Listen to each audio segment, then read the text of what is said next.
શ્રી કૃષ્ણ મિત્રો, કેમ છો બધા? મજામાં? આજે અમે ભાણવડ જઈએ છીએ. આ રસ્તો એટલો બધો સરસ છે, આમ જાણે બે ઝાડનું તોરણ ના બની ગયું હોય, બે બાજુથી બેય જેવું. એટલે ભાણવડના રસ્તાનો તમને વિડીયો બતાવીએ. આગળ પ્રવીણ ચલાવે છે અને અમે બાઇકમાં જઈએ છીએ.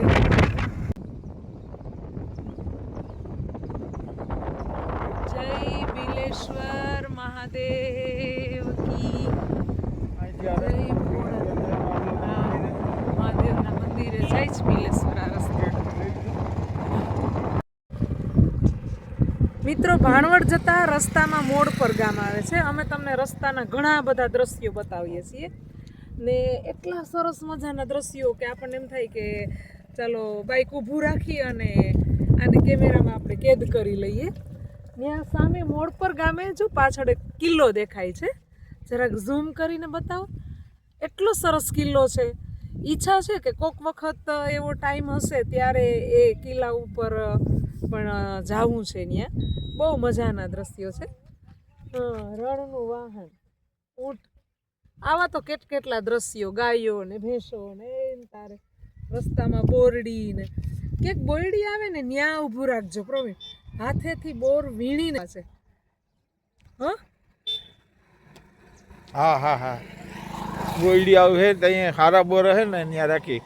આ અમારો બરડો ડુંગર છે. એકદમ બરડો ડુંગર ની વચ્ચે જઈ લો, કેટલો મસ્ત રસ્તો છે અમારો. બહુ જ સરસ છે, બહુ જ સરસ. હવે અમે પૂગી ગયા છે ભાણવડ ને જે રસ્તો નોખો પડે છે. અહીંથી આ રસ્તો જાય છે ભાણવડ, આમ બાજુ જાય છે જામનગર અને આ બાજુ આપણું પોરબંદર રણાવાવ. બરાબર. અને અહીંયા જંગલ સફારી પણ છે. કપૂરીના પાટી હમણાં જ નવું 1-1.5 વર્ષથી ચાલુ થયું. એ તમારે જવું હોય ને તો આ રસ્તો જાય ને ઉપર કિલેશ્વર જાય ને એ રસ્તે જવું પડે. હા, કિલેશ્વર જાય કપૂરડી નેસ, કપૂરડીનું પાટિયું આ કહેવાય. અહીંયાથી તમે કિલેશ્વરે જઈવાનું. અને બીજે ક્યાં જંગલ સફારી અહીંથી જ શરૂ થાય ને, જે હમણાં બરડા ડુંગરની જંગલ સફારી શરૂ થઈ છે એ પણ અહીંયાથી જ જાય છે. એટલે કોઈક વખત આ બાજુ જે બહારના હોય અને નીકળતા હોય તો આ કપૂરડી નેસના પાટીએથી જંગલ સફારી અને કિલેશ્વર મહાદેવના દર્શન પણ તમે કરી શકો. અને કે શ્રાવણ મહિનામાં કિલેશ્વર, હા, શ્રાવણ મહિનામાં તો એટલી ભીડ હોય અહીંયા કે આ રસ્તો લગભગ છે ને ટ્રાફિક જામ હોય. એમાં સોમવાર, રવિવાર વધારે પડતા બધા લોકો છે શ્રાવણ મહિનામાં જ જતા હોય અને રવિવાર ને સોમવારે. આમ રસ્તામાં આવતા હતા ને તો આ સરગવાનું વાવેલા આટલું આખું ખેતર આવ્યું. આખા ખેતરમાં સરગવો વાવેલ છે. ત્યારે એમ થયું કે હવે માણસ સરગવાની ખેતી કરતા પણ થઈ ગયા છે. પહેલાં શું હતું કે ક્યાંક એકાદ બે સરગવાના ઝાડ હોય, પણ હવે આખું ખેતર એ સરગવો વાવેલો છે. સ્પેશિયલ સરગવાની ખેતી કરેલી છે. હવે બધાને ખબર છે કે સરગવાની અંદર એટલા બધા ઔષધીય ગુણો છે. હવે એને ધ્યાનમાં રાખી અને મને એમ લાગે છે કે આંતરરાષ્ટ્રીય ક્ષેત્રે પણ સરગવાની એટલી બધી માંગ છે કે ન પૂછો વાત. એટલે આ સરગવાની ખેતી પણ હવે થવા માંડી છે. પહેલાં સરગવો વાવતા એવું નથી હતો, પણ ક્યાંક હવે તો આખું ખેતર સ્પેશિયલ જુઓ સરગવાનું જ ઝાડ છે. સહેજ પ્રવીણ આખું ખેતર એ સરગવાનું, બધું સરગવાનું ખેતર અહીં પહેલાંથી લઈ અને આખું ખેતર બતાવો.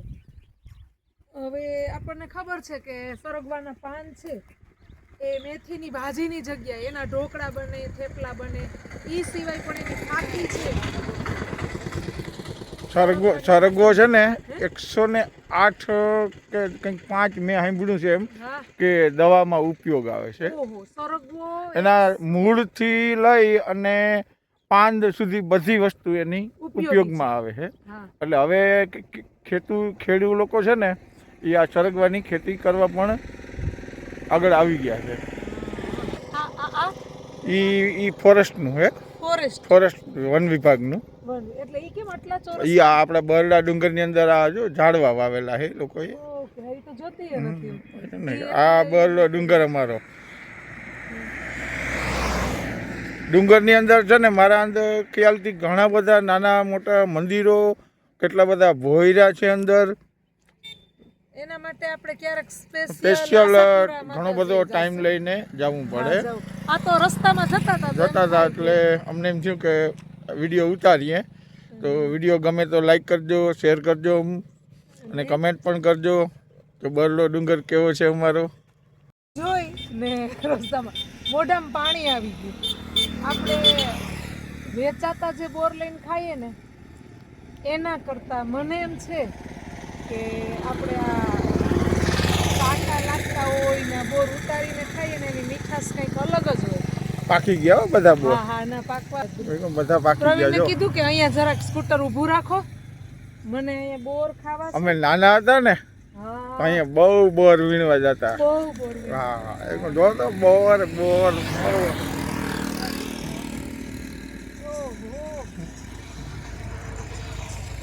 બોર વીણીને ખાવા પડે, મજા આવે ને. એ તૈયાર લઈને ખાઈએ ને એમાં મજા ના આવે. આપણે છે ને બહુ બધા બોર. આપણે એમ કરીએ તો આ લાકડી લઈ અને આના ઉપર મારું એમ ના મજા આવે. એ હેઠા ખરી જાય, જડે નહીં. તો આમાંથી પછી વીણી ના લેવાય. ના, એ જે વેચવા વાળા હોય ને એ કરતા હોય, આપણે ના એમ મજા આવે. પણ એમાં થઈ જાય કરું એક ટ્રાય તો કરવા દો. લાકડી લેવા ક્યાં જાય તું અહીંયા? આમાં ક્યાંક એકાદ સોટી ગોતી લઈશ. ના બાપા ના, થોડાક ખાવા હોય આજ તો વીણી લે ને. મસ્ત તાજા તાજા ખાટા મીઠા હોય. થોડાક નીચેથી વીણી લો. વીણી લે.